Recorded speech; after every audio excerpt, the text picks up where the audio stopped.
Check podcasts.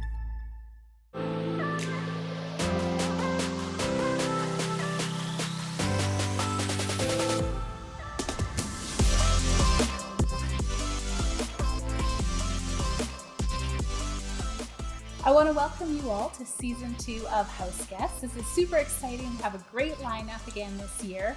Our first guest is somebody that I've known for quite a long time. We actually went to high school together. So I guess a very long time because it's been a while. We're not that old. He's very successful in what he does, and we're going to find out how he got here, everything about solar power and panels. I'd like to introduce you all to Colyn Strong. Welcome, Colyn. Hi, Amy. Thanks for having me. Thank you for saying we're not that old, because some days it feels like it. I want you to tell the viewers how you got into this, essentially into this genre, because I know it wasn't a direct fit. Tell me your story. Well, I mean, it's how do we make it not a long story? You kind of, as a human, you just keep on evolving and evolving and evolving, right? So, right. I started off in finance. Worked in finance for a couple years. Worked in project management after that. Worked in asset management. Really became interested in energy efficiency from an efficiency standpoint. Living life more efficient, doing things better, doing things cheaper. And that's on an overall too, right? That's not just energy wise, that's a lifestyle essentially. Yeah, just a lifestyle, being as efficient as possible.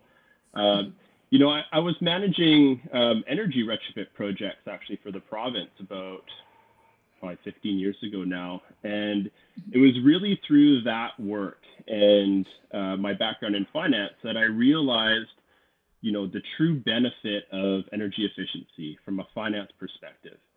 Right. You can really gain a lot of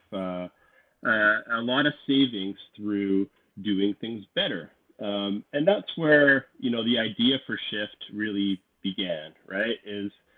I think I started Shift 12 years ago now. And it's really morphed over the years to what it is today.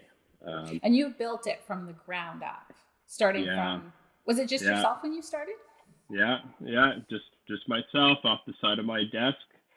Had a newborn baby and an idea, and it really was born from there. And it's quite the process starting a company from an idea and trying to establish a brand and a identity, I guess you could say, and then having to adapt over the years and really change and mold it into what it is today. It definitely wasn't a solar company even 5-6 years ago.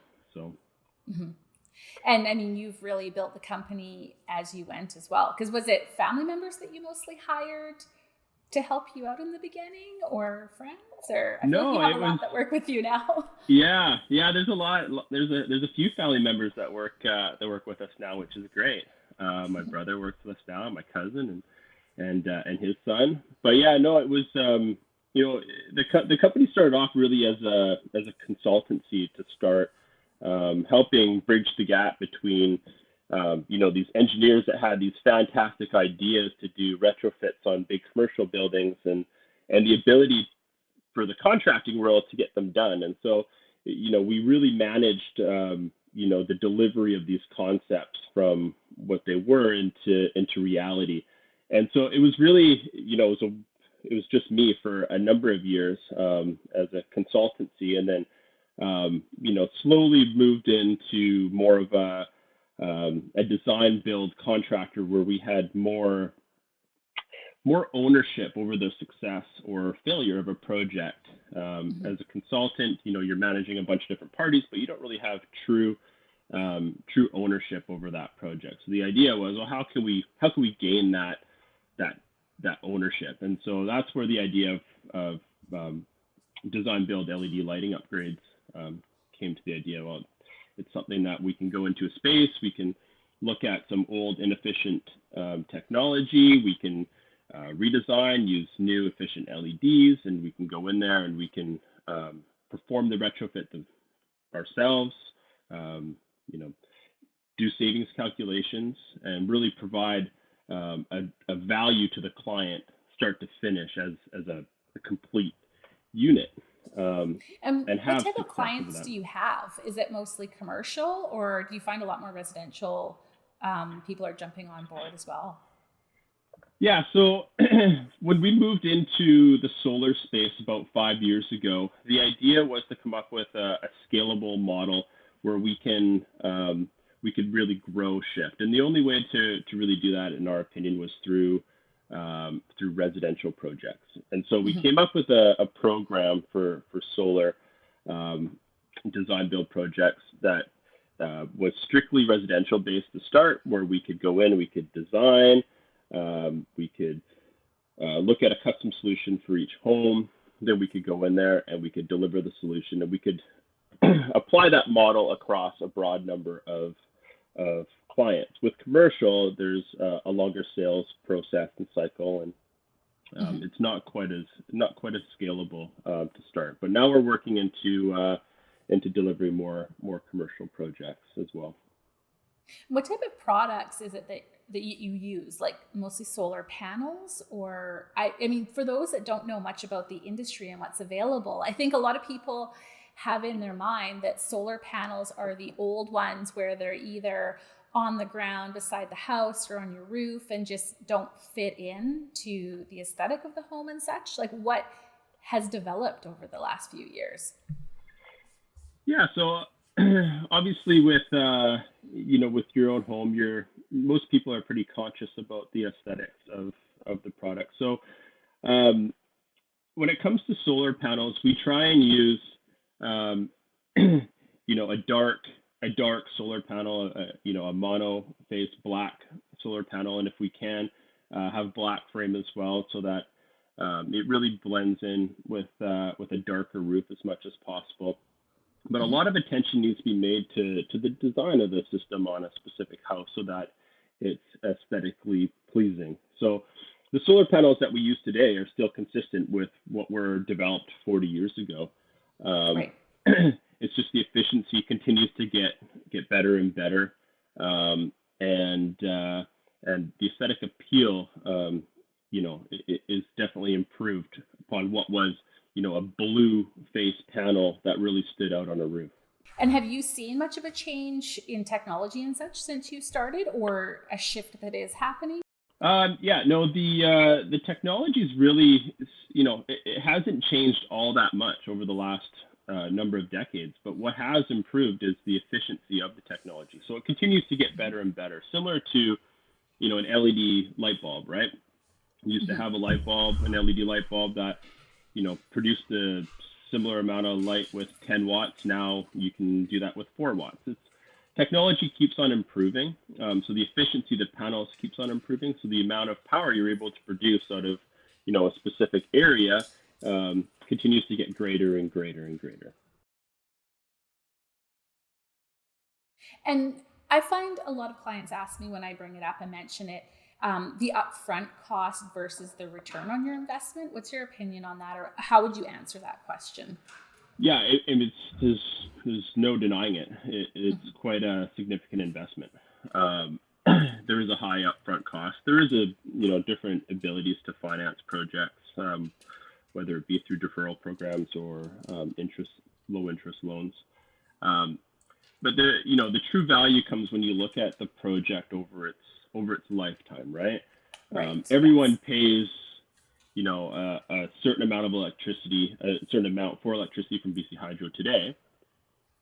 We know that those costs continue to increase, right? Costs aren't going down, whether it's labor, maintenance on existing infrastructure, building new infrastructure. Everything is costing more and more and more. So if you take a solar project and you look at the value it provides over the life of the system, that nominal cost of electricity is actually lower than what we currently pay through BC Hydro. And so the value really comes as a long-term investment for sure. High upfront cost, long-term investment.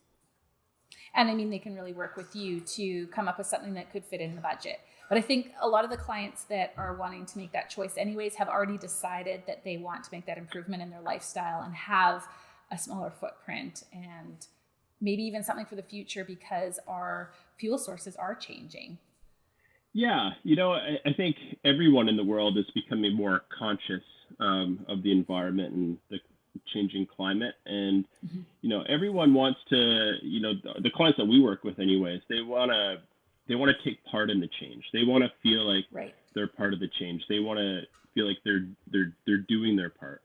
And that's why a lot of clients do move forward with solar. Is they're participating in this change. And is that something that you can do a retrofit on a renovation or start a build from scratch and include it at that point? Like, what's the best scenario for you, do you find? Is it hard to do a renovation or add something to the house? No, not usually. I would say that 70 to 80% of our existing contracts are with retrofit homes. And the remainder is with new construction and builders. So, there's a lot of projects where, we have custom software where we look at each existing roof as a standalone project, and our software maps out where best to place panels based on the irradiance of the surrounding area. And that's how our designers will come up with a custom solution for each home. Are you finding that your industry is being affected by delays and all of that, like that a lot of the across the board, like glass? I mean, it's been 12 weeks and I still don't have my shower glass yet. It's just happening since COVID and such. Is your industry affected by that? It is. It is. And it's something that you just need to prepare for and expect, right? And so, we have, luckily enough, we're big enough that we have staff that are responsible for procurement and supply chain now, and ensuring that we're continually pulling in enough stock to keep our projects flowing on a regular basis. So we've definitely had to pivot with where we pull material. I think that's the key word for anything in construction, right? Like for the last couple of years is pivoting and reworking to make it be consistent. Yeah, for sure. And so, luckily enough, we haven't had any major issues, knock on wood, but we put a great deal of time and effort into ensuring that our supply chain remains. What is sort of a realistic timeline from start to finish when you decide that you want to go with solar panels? Sorry. Well, it's one of our pain points at the moment, to be honest with you. We like to see, a 4 to 6 to 8 week period of time between when a client signs a contract and we have their project installed. Unfortunately, right now, the demand is very strong and the labor market is tight. And so trying to fulfill projects within a 12 to 14 week timeline has been even a challenge. So we're actively trying to hire to get that timeline reduced, but right now it's about 12 weeks, I would say. I think that's still really reasonable because, I mean, it's not a decision you just wake up one morning and I'm going to go to solar energy. It's something that you would put a lot of thought and research into anyways. So I think it all is relevant. For sure. But what becomes difficult is, we're into April now. Our sun is starting to shine, and clients are really wanting to capture the benefit of that sunshine, right? So that's a good point, actually. How does the system work? So does it bank the sun from the summer? It can. So BC Hydro has a program called net metering, and it allows you, every jurisdiction pretty much has one, and it allows you to feed back into the grid excess production. So, on a daily basis, if your solar system provides more electricity than your home is using, those excess, that excess electricity gets fed back into BC Hydro's grid, and you get credit one for the electricity that you provide. And you're able to use that, you're able to use those credits either in the evening, or you continue to bank them up and use them during the winter months. The West Coast, we can have some really gray days and go quite a long time without sunshine.